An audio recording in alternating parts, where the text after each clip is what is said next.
Coucou tout le monde, je vous retrouve aujourd'hui pour un petit terrasse vlog entretien des plantes où je commence toujours par mes fameux petits œillets que j'adore. Je viens détacher toutes les fleurs qui sont fanées complètement ou déjà bien entamées pour favoriser la pousse de nouveaux bourgeons.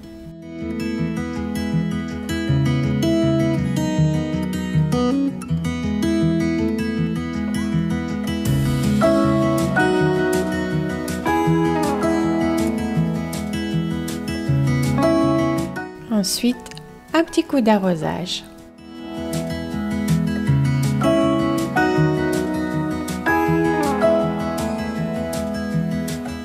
Et un peu de nettoyage parce que ça va avec l'entretien des plantes aussi.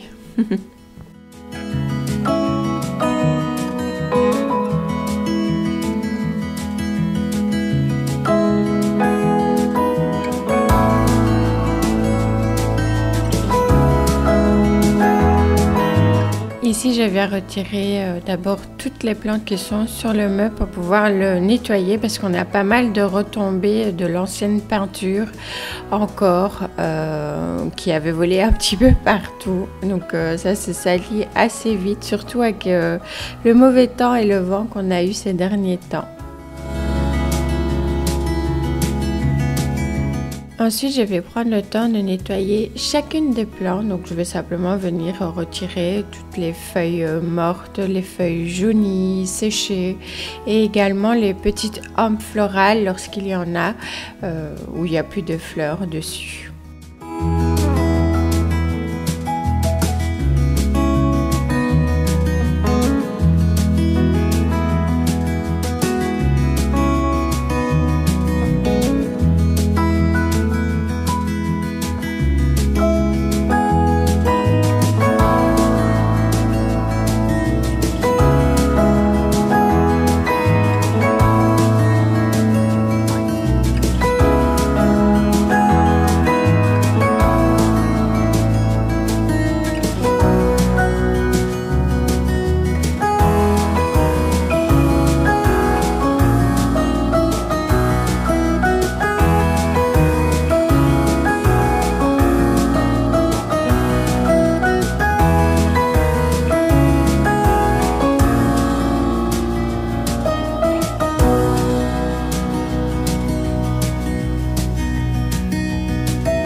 Ensuite, je passe aux suspensions et je commence avec le fuchsia.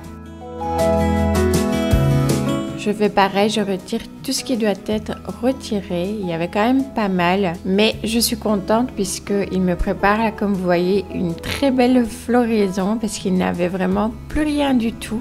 Il avait beaucoup de pucerons quand je l'ai acheté et je pense que le rempotage et le fait d'avoir été traité lui a vraiment fait beaucoup de bien.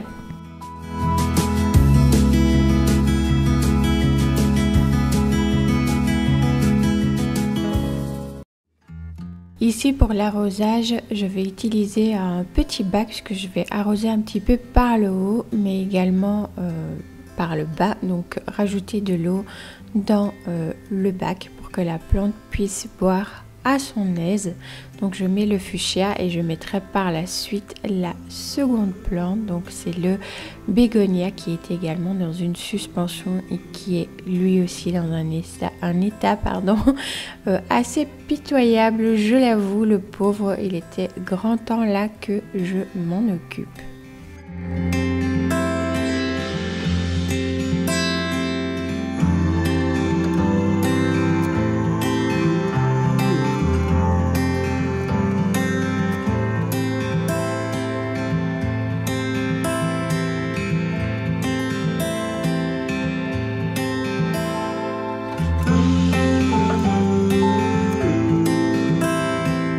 Tant que j'ai l'arrosoir en main, je profite d'arroser également les plantes qui étaient sur le meuble.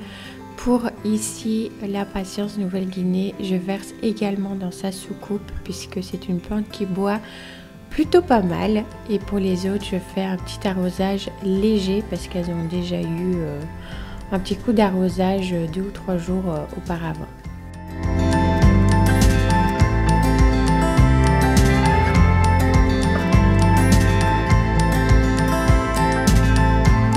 je fais de même pour cette petite plante grasse que j'aime beaucoup, qui fait plein de petites fleurs comme ça au rose orangé. Donc je touche le feuillage et la terre et je viens arroser. J'arrose toujours vraiment un petit peu, je ne mets pas trop parce que j'avoue que ce pot là n'est pas percé. Ensuite, je passe à la table de rempotage qui n'en est plus vraiment une puisqu'il y a toujours des plantes dessus. Voilà, je trouve ça assez joli de la décorer entre guillemets avec des plantes quand je ne m'en sers pas. Donc je fais pareil, j'enlève toutes les feuilles jaunes. Je vais venir couper également les fleurs et je vais faire de même pour toutes les plantes qui se trouvent sur cette petite table de rempotage.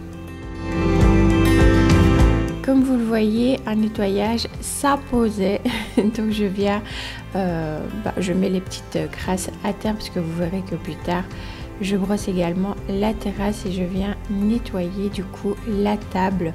Par contre, comme vous voyez, toutes ces traces-ci, ça ne s'enlève pas, c'est abîmé. Je pensais que c'était de l'inox, mais je pense que c'est peut-être plutôt de l'aluminium. Donc voilà, les traces malheureusement ne partent pas, mais bon. C'est une table de rempotage, c'est pas quelque chose qui me gêne particulièrement. Et comme vous le voyez, une fois que je me suis occupée de chaque plante et qu'elle a été arrosée, je viens redisposer le tout sur la table.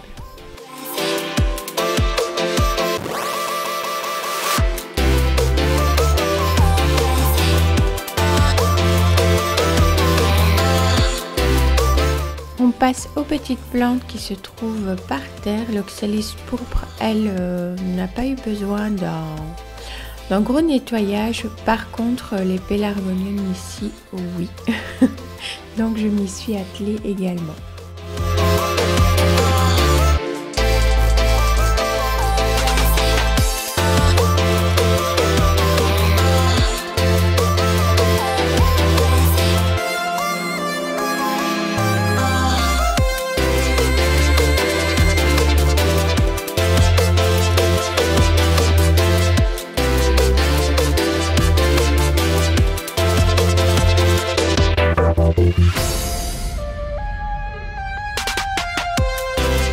Et voilà, j'ai changé un petit peu la disposition, j'ai mis les pélargoniums sur le devant parce qu'ils étaient à l'arrière et du coup ça n'allait plus trop.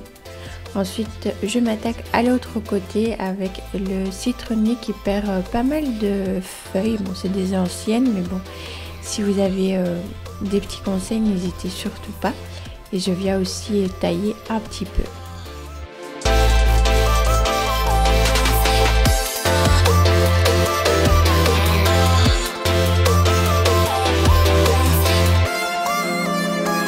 Je replace pour l'instant de cette façon là, mais vous verrez plus tard que ça va changer puisque les deux cannas que ma soeur m'a donné, je vais les planter par la suite.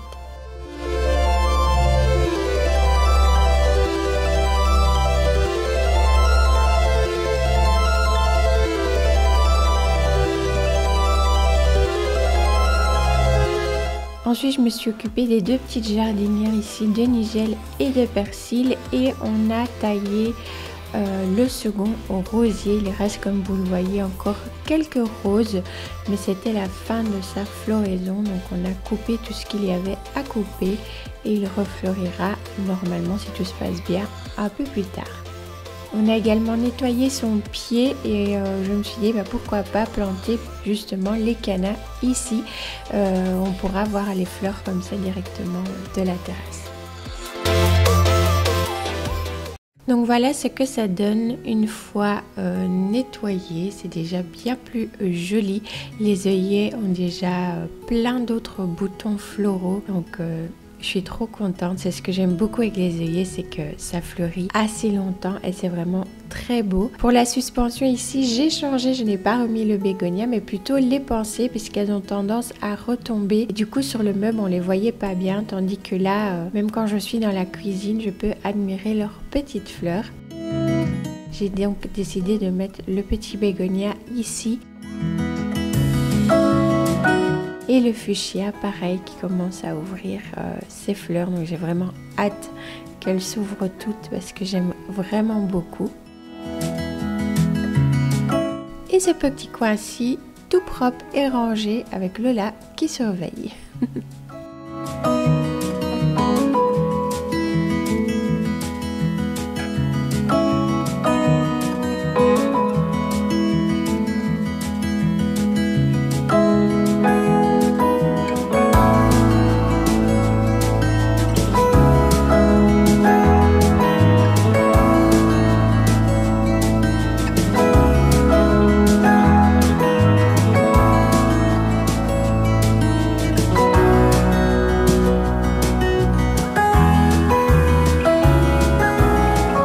Et voilà, c'est à peu près tout pour l'entretien des plantes sur la terrasse. J'espère que cette petite vidéo vous aura plu. Si c'est le cas, n'hésitez pas à la liker et puis à vous abonner à la chaîne si le contenu vous plaît et le cœur vous en dit. N'hésitez pas aussi à me laisser tous vos petits commentaires qui me font toujours très plaisir. Et puis, je vous fais plein de bisous green et on se retrouve bientôt pour une nouvelle vidéo.